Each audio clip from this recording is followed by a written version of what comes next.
Hello, Louise McNestry, founder and CEO of BU Training, here celebrating Youth Work Week 2016. Another video in a series of videos looking at the theme this year is supporting young people into brighter futures and looking at some of the ways that youth work do that. So today we're looking at school to work transition. So what is school to work transition? Obviously we know. Nowadays it's not as stereotypical as it may have used to be. Traditionally you would complete your GCSEs, you'd progress on to A levels, university, and then a job. Or if you were going down a vocational route, you may go to college, learn a trade, and then be lucky enough to get an apprenticeship. Nowadays there's so many different opportunities and routes and ways to get into employment. And there's so many different training providers out there now offering amazing amounts of different routes and programs to get the best and get the opportunity to employment, graduate schemes, internships. Now, obviously, again, the rise in the apprenticeships as well, really expanding that across the board and really trying to get young people into employment. We know that the young people's employment figures are really high, that there is a high rate of young people out of employment, and we need to look at why this is and how we can best support that. Again, education is there formally, but what is youth work doing to be able to support that? And I think it plays its part. Having those conversations with the young people at school about their options and their choices. We used to have a fantastic career service. The career services have kind of gone now. So again, it kind of falls down to the youth worker to be asking questions to the young people about what programs there is. Youth workers do get some training on advice and guidance.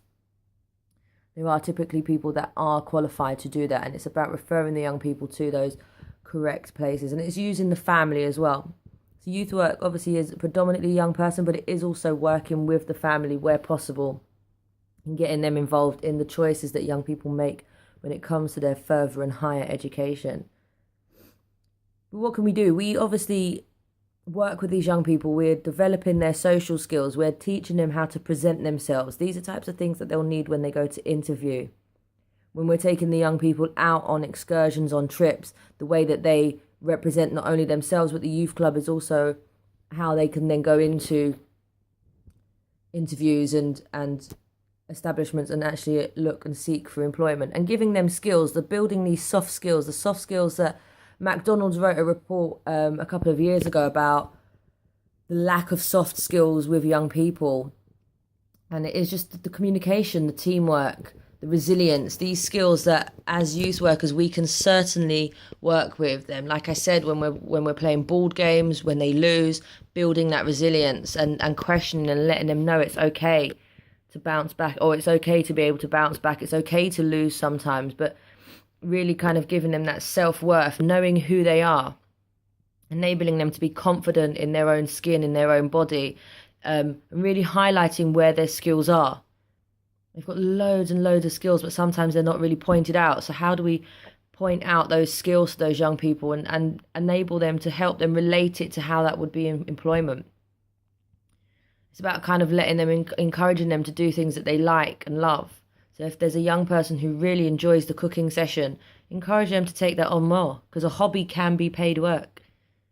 You can get them to create cupcakes and sell them locally. Remember, employment isn't necessarily a full-time contract with a large organisation. It can be small enterprise. It could be that they are creating their own little businesses, that they're starting up their own little social enterprises or enterprises which will enable them to bring in a little bit of money to support them around their study, but actually and to create a career from it.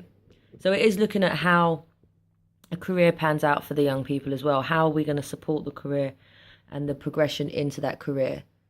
Ensuring that they know about timekeeping, punctuality and attendance. Obviously, more time a youth club door opens, they don't have to be on time. But if you've got a program that starts at a particular time, letting them know that they need to be there for that time.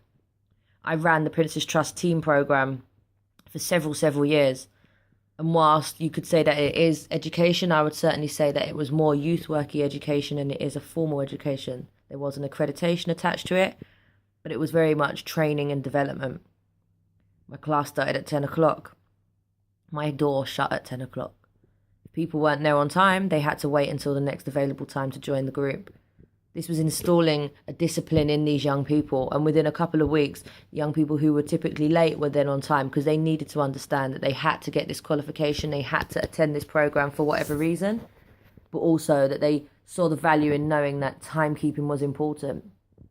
I was offering the work placements and the opportunities to the young people who were there on time to let them know that actually you are rewarded and you are given things when you are consistent, when you're on time. And these are lessons. Again, sometimes people learn the hard way. I am quite a tough love youth worker and teacher. I kind of have been grown up and taught what you don't hear, you must feel. And I'm also quite equal and fair, and people who are on time and consistent will be rewarded. Those who work hard and put effort in will get stuff back. And it certainly did ensure that the group picked up their timekeeping and picked up their professionalism. So when we were out in the community doing projects and the young people doing their work experience, quite a lot of the young people then often got offered employment from their work experience because of the preparation work that had gone in before.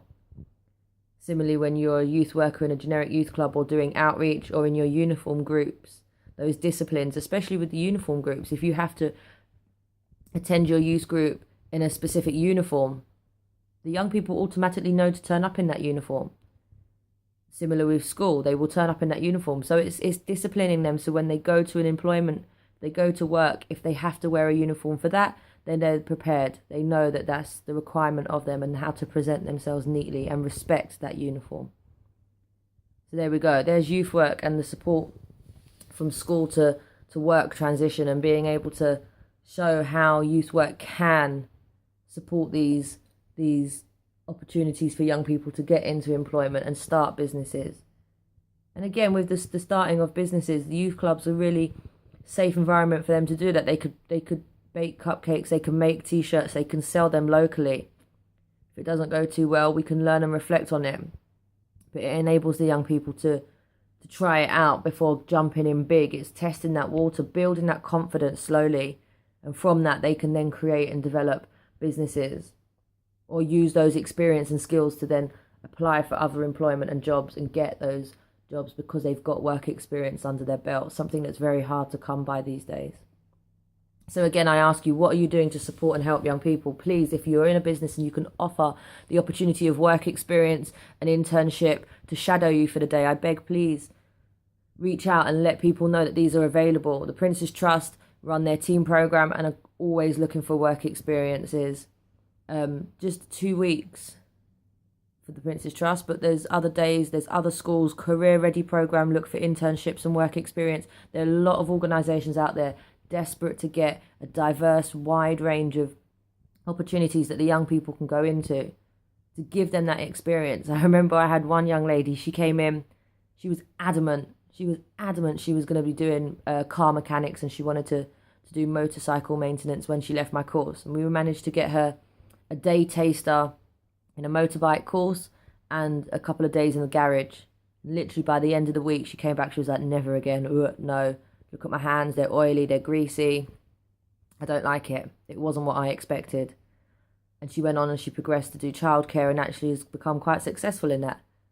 But it was because of that week, and 1 week allowed her to realise that it wasn't for her. Had she just gone straight in and signed up to that programme, she would have then probably fallen out of that course and then just got into the cycle of becoming neat, not in employment, education and training. All because it was a half-hearted thought and guess that that's what she wanted to do. So by having these work experiences really allow the young people to get a good idea and understanding of what it is that job entails. And it really does give them an informed choice as to if that is what they want to do. So please, if you've got opportunities like that, get in contact with myself, Louise McNestry on Facebook, or reach out to companies and schools, colleges that are local to you and offer your services because they are much needed. It is important that young people are progressing into the jobs that they want to do, doing what they love and not what they feel they have to do.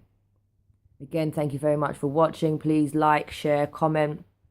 Contact me if you want to have any more discussions on any of the topics that I'm covering over Youth Work Week.